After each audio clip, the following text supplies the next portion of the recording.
Assalamu alaikum everyone and good morning. Thank you for joining on time.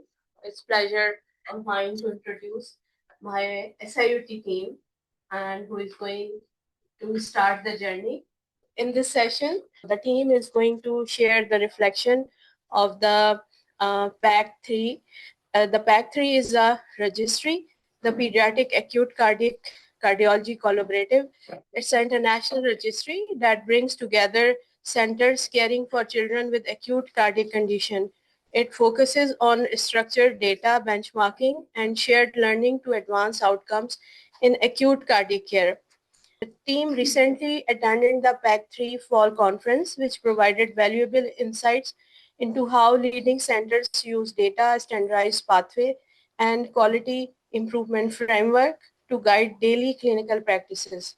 So in today's presentation, they are going to summarize the key reflections, our strengths and challenges lie as an acute cardiac care unit, how our patient population resource context shape our work, and which practices from the PAC3 community may help us refine our own approach. So the reflection will be shared by Dr. Saira Iqbal, Ms.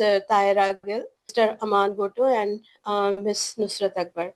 Thank you so much, and I now invite the team to begin. Thank you. Assalamu alaikum and good morning, everyone. I'm Dr. Saira Iqbal, and on behalf of my team, today we are excited to share our journey in driving excellence in acute cardiac care. So our presentation outlines on a pathway towards standardized data-driven ACCU practice, which is indeed a challenging pathway, yet it is extremely rewarding in low-income countries. So our current landscape is basically we are providing advanced complex cardiac care for a growing patient population. With our dedicated and skilled team, our team is our greatest asset, committed to the highest standards. Currently, we are tracking the key quality matrix internally, demonstrating a commitment to self-assessment, as well as we are on the IQIC, and we are poised to move from internal tracking to external collaborative data-driven improvement, which is not just a baby step, it is basically external validation of the hard work and the standards we are trying in our unit. So let's just have a brief introduction of what is PAC3. It is a Pediatric Acute Care Cardiology Collaborative. It's a network of around 40 leading pediatric hospitals across the North America, all focused on improving the acute care cardiology outcomes. It's the only existing registry dedicated to capturing data, specifically from pediatric acute care cardiology units. This allows for highly specific, relevant, and actionable data that other registries don't provide. So before diving into the specific parts, I just want you to please take a look on this image. This image truly depicts the spirit of our journey, with indeed under the leadership and relentless efforts of our CTS chair. In this picture, basically, we are depicting that under the strong leadership and the hard work and consistency, we are not only will be on this registry, as well as we will be pulling the CTS team to the standardized data-driven practices and care in this setting of lower middle income countries. So we saw that there are three major areas that driving the future of acute cardiac care, in which the first is the data-driven quality. So the standardized data collection for benchmarking, identifying variability in care and outcomes, and then the evidence-based protocols to reduce the complication and mortality. Second is the precision care, so to have a better classification of the disease, severity and risk, and the real-time analysis for individualized treatment. and to have an early warning system for deterioration. Third is the critical care delivery with our multidisciplinary CICU team and focus on the patient safety and early mobilization in order to minimize the ICU related morbidity and mortality. So we can learn from the clinical practice guidelines and support, which include the long-term support in the chronic patients, and have a unit flow strategies, which should be a defined criteria for escalation and de-escalation of care. We should have a standardized pathway for the sedation, scoring and screening, and the early screening and detection of delirium and its management. Stepwise feeding protocols and monitoring tools, collaborative benchmarking in terms of data-driven quality improvement through shared outcome analysis. We must have dedicated ACCU roles, specialized staffing models to ensure expert management of acute cardiac care, and the neuro and psychological and psychosocial support. So where we are currently in this stage. So yes, still we are earlier in our acute development. Care pathways are present, but not fully under standardized. Data abstraction and workflows are still developing, and the continuity of care for long stay and post-discharge patients. So as a team, we suppose that our challenge isn't the clinical expertise, but it is standardized processes and capturing the data that reflects them. So we know where we lag behind, and we are identifying those gaps, and we'll work on that in terms of the international data and benchmarking. But we suppose that that it's not our weakness, but a stage of development. So let's discuss how we are different from others. So working in a limited resource environment settings with a different presentation of patient in terms of late presenters, malnourished, in a charity-based hospital with more frequent rotations of the doctors and the staffing. So we are different, and we are doing in this setup, and so it makes us different, and we can contribute in terms of that. So we operate in a highly equity, low resource environment where flexibility and innovations are essential, and this gives us unique knowledge to contribute. What we are doing and where we can contribute. So the core strategies is resource leverage and management and quality care. Strategies for delivery under financial resource constraints, implementation sciences in low middle income countries, focus on adopting and sustaining evidence-based protocols in low research settings. So currently we have a nurse-led ACCU and education.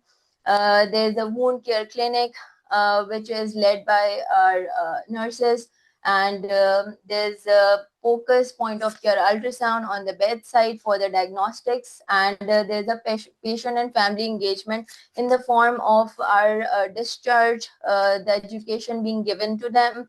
And we are also working on a more trajectory-based discharge summary.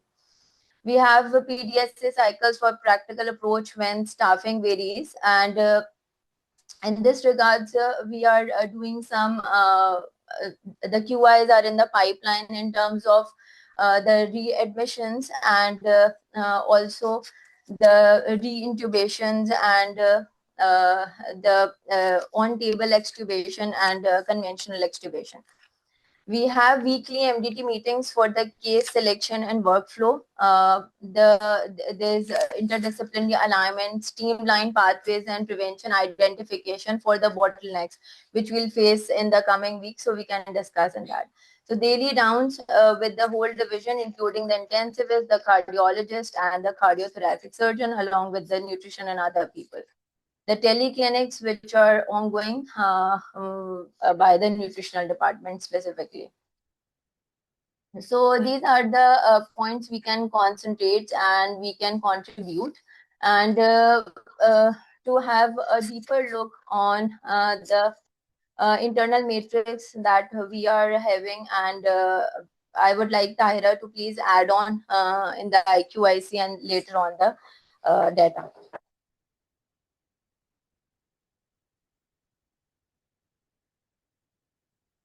A very good morning to all. So we are currently on IQIC and we plan to be an active member of PAC3 very soon. So being on IQIC, the first question that would come to anyone in their mind would be like, why join in another registry when we are already on an international registry? So the reason for that was that IQIC basically deals with the outcomes, that is mortality and morbidity, whereas PAC3 has process-related matrices. So in order to improve on those, we really need to work on, and that was the reason behind thinking of PAC3. And the data that we get from IQIC is usually outcome-based. So that is where we are lacking. We don't know like in which direction we are headed, or like how we are getting those outcomes. So in order to connect those dots, PAC3 was an important step. So the goal for IQIC is basically benchmarking for mortality and morbidity only, but PAC3 will help us to optimize the day-to-day practices in acute cardiac care unit. And besides that, IQIC only deals with the patients who undergo cardiac surgeries, whereas PAC3 includes all the patients who are admitted in the acute cardiac care, whether those patients are for thoracic cases, for adult cardiology, or for any type of surgery, even if they are admitted before the surgery. So we had these outcomes in the form of major morbidities and mortalities, but we were missing the clue as to what was causing these. So IQIC seems to have these outcomes, and it is helping us in benchmarking. But once we'll be on PAC3, we'll be able to understand the underlying causes behind these. Like for SSI, you can see we have 5.6% SSI rate, whereas the benchmark for that is 2.4%. And for mortality, our mortality rate is 9.7, and the benchmark for that is 4.9. Same for reintubations, we are way higher than the benchmark. Same for readmission, 17%, and the benchmark for that is 0.6%. So in order to find these causes, we need to be on PAC3. And here I'll highlight some graphs that I have actually made for the patient population that was weighing 5 kg or less. So out of the surgeries that we've had, 14% of our patient population is actually under 5 kgs of weight. And the mortality rate is quite high in those, that is 21%. And these patients mostly underwent arterial switch operations and BSDs and TOF. And their outcomes, you can see 20% mortality rate, and most of them had infections, and they had readmissions, and then they had reintubations as well. So we can reduce only these only when we'll be an active part of PAC3. And in being so, on this registry, we face, of course, many challenges. The first challenge that we might face is that we have extensive, large volume data, and people that are working with us, like they are there, but they are limited and they need to be trained. So for that, we need to assign roles to the PAC3 team, and we need to be in the working groups as well. Secondly, what we usually face is that the staff turnover. So we need to have a training for module for them, so that whoever joins our team, they would actually understand the matrices and they would know what we are working on. Another challenge that we mostly face is that there is no adherence to the pathways that we have. There is a lot of variability, and in order to minimize that, we need to have strong documentation of all the processes. And that is what PAC3 actually does. We have limited EMR support, and for that, we can initially start up with some paper-based checklist. And then later on, when we develop this EMR system, we can transfer those checklists to that EMR. We have extensive matrices, but in this PAC3 registry, but we need to select at least one simple metrics and just check with that and pilot that and see how it goes on. And then we can include the other matrices as well. So benefits for being a part of this registry would be countless, I guess. The first would be that we'll become the first center to represent Pakistan internationally. That would also help us in international collaboration and research. We'll be able to improve the quality of the patient care that we are providing. And of course, data-driven decisions we'll be able to make. But the most important outcomes that we are actually keeping in mind are that we want to become a reliable center that offers high quality care to the patients.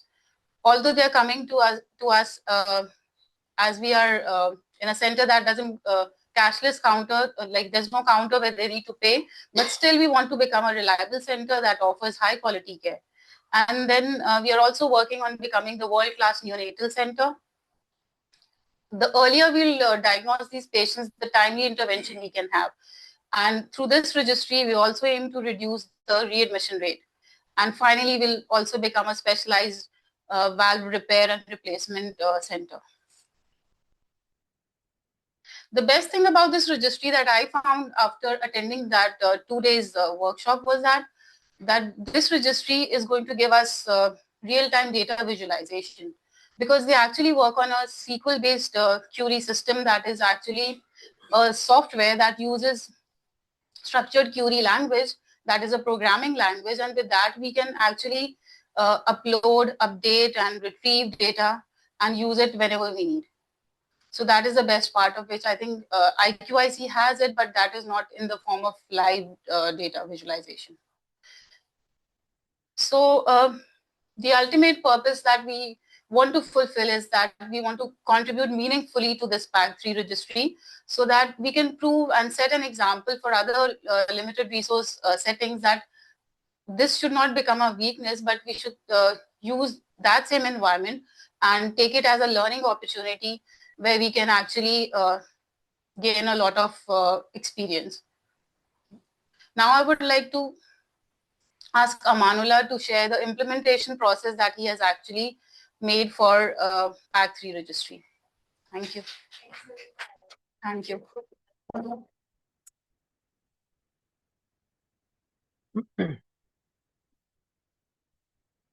Good morning, everyone. I'm Amanullah, head nurse in ACCU. So I'll go through the implementation part of PAC3 registry in our ACCU unit. So I will through the process flow, data collection, roles and responsibilities of personnel during data collection and internal registry. So this is the standard scoring system in the PAC3, which we have took in a PAC3 conference. So these are the scored-based system to standardize the workload in ACCU units for the nursing bedside, the work criteria and planning for the next weeks. So we cannot, replicate all of the 100% system in our unit because of the limited resources settings, but we have other alternatives that we are using in our units, like MDTs. We are doing MDTs weekly, and we are planning our weeks through the score base in a color base. We are doing the system that we are making a checklist for the patients and making the trajectory of our next week. So basically, the staff nurses are the captain of the ships. So if we are, the well planned for the weeks or for the patient care, we can, get the outcome based. So this is the 7 moves of implementation of process that we can collect the data, which starts from the understanding of the checklist components, because this is a new registry and all of the components are new for all our bedside nurses and our junior staff. So we have to really understand the component of all checklists. Then we should have to training of all staffs, including doctors, including our MSOs, and including our junior faculties as well. Then integrating this checklist into our routine practices. Then automate the data collection. Unfortunately, we don't have the automate system right now for the collection of data, but we can start this with the manually data collection. Then after that, we can, replicate it with the automatic systems. Then the monitor data collection and the data submission to the PEG-3, and then quality improvement integration. This is the, the outcome of this PEG-3 registry. So this we can, do the quality improvements projects. And so this is the division of this checklist, which is in 6 parts. As we can see here, this starts from the admission, then surgical intervention. Oh, sorry. Then surgical interventions, then acute cardiac ICU course, complications, hospital discharge, and then post-op surveillance. So this is the checklist parts, which starts from the very initial patient admission. Then, as Dr. Saira describes, with the post-op surveillance for 30 days, we are doing a wound care clinic. So this starts from this kind of process flow. Admission, doctor will initiate this checklist. For admission, MSO will initiate the checklist firstly, and then bedside nurses, then data collection officer, and the data person who is entering the data on the registry platform. So this is the process flow of checklist by the personnel, the data collection officer. The data collection officer is the basically primary and the fully responsible for collecting all the data and compiling it for the entering the data and provide to the IQIC person. It verifies the data timely filled by the persons who are the responsible, and he can provide to the PEG-3 entering person. And the data entering officer, the PEG-3 registry, update all the data PEG-3 registry, share the updates with the team. So this is the collaborative work with the data collection officer and the data entering officer. So this needs a primary data collection officer who is fully responsible for the collecting all the data and providing all the information about the checklist, and so that we can start this checklist in a better way. So now this is the other part of nutrition. This is the Nusrat will continue. Thank you.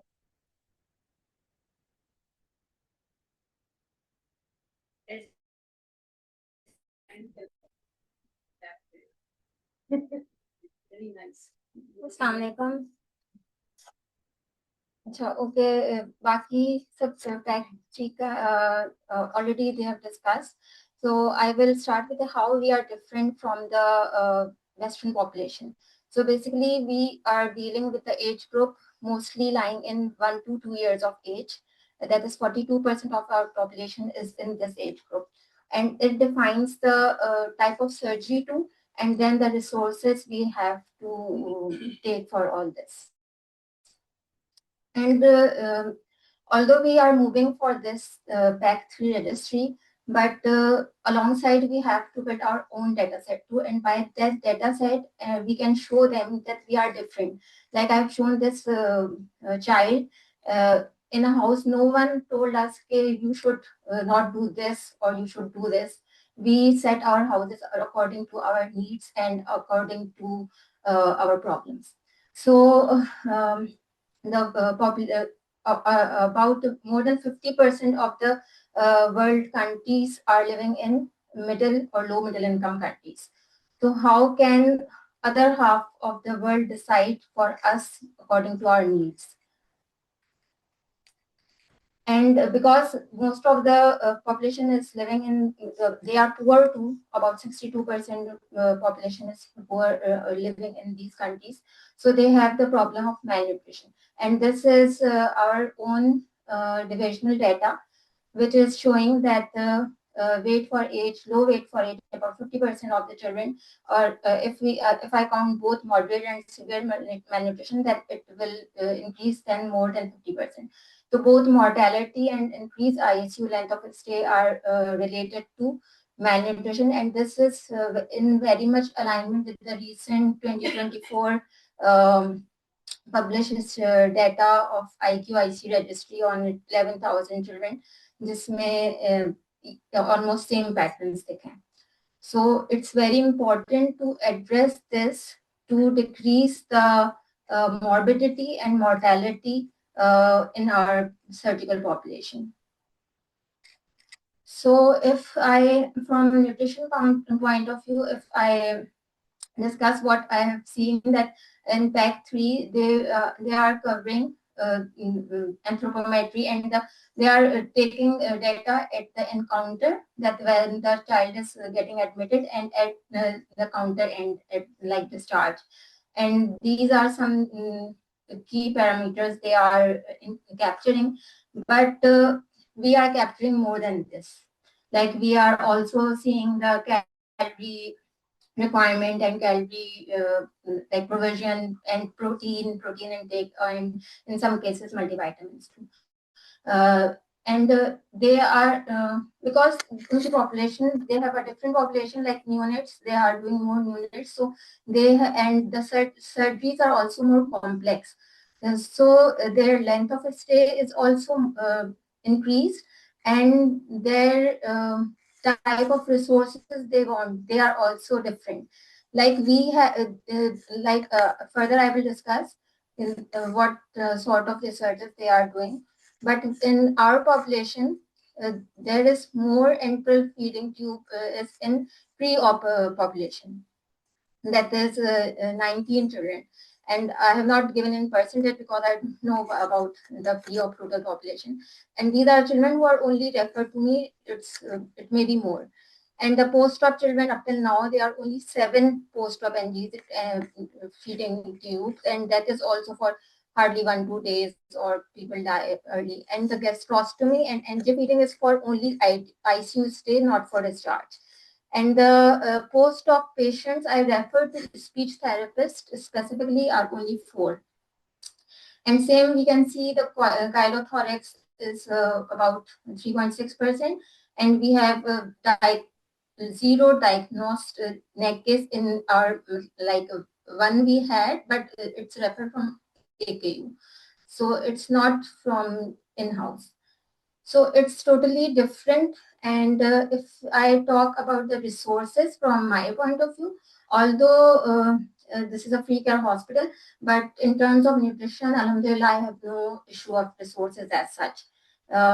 More specifically because it doesn't demand too much extensive sort of resources, but the formulas and like we are using specific formulas for chylothorax, and we have feeding pumps. We specifically we have no as such issues regarding resources. Yes, human resource is the factor, but not the material one.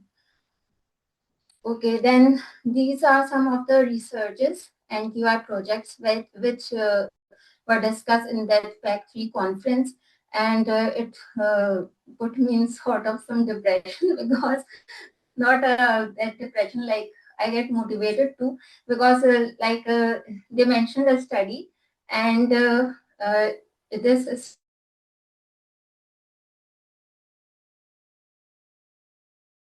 is 24 July. And can anyone guess the population of this study? Number of, yeah, I think a problem of like my point of view from nutrition, I don't have the problem of material resource. I have the problem of human resource. And human resource requires a purpose-driven team. And like this, I put a example of a house. Like if in a house, we are living in a survival mode and one have to progress, then we can't say that, no parents will say that, no, we can't do 2 shifts, you have to starve. They will not make them starve the children. They will make any meat, they will do anything for them. So I think that the passion is missing. And if I talk about SIUT, I have taken this career opportunities SIUT page, and there is written they require purpose-driven team, people with compassion, and passion and energetic, and this is beyond like mindsets of like 9 to 5 one thing, because it's even beyond empathy. They have written compassion. So this is my problem, and I think people should be genuine and come with this mindset of what is required in the job. So how can we contribute? By local data, because we have different population, and the teleclinic experience. We can also contribute by giving our expertise, because this pack 3 regarding nutrition, many points, components are missing. And although passion is important, but money is also important. So if we take this registry as a business model, like if Dr. Babar is working on some app, and then in Pakistan, we approach to different hospitals and we give them that app. So we can support our data team for like financially, so they can work hard and retain. And then the other problem which can occur in this pack 3 journey will be human resource retention. So we can talk with the pack 3 team that they put a sort of term like 2 years or 2.5 years, and then that member from this our SIOT, they can only quote that in CV if they will furnish that whole term. So this can be, because this requires a consistent team is very important for its success. And this is at the end, inshallah, we will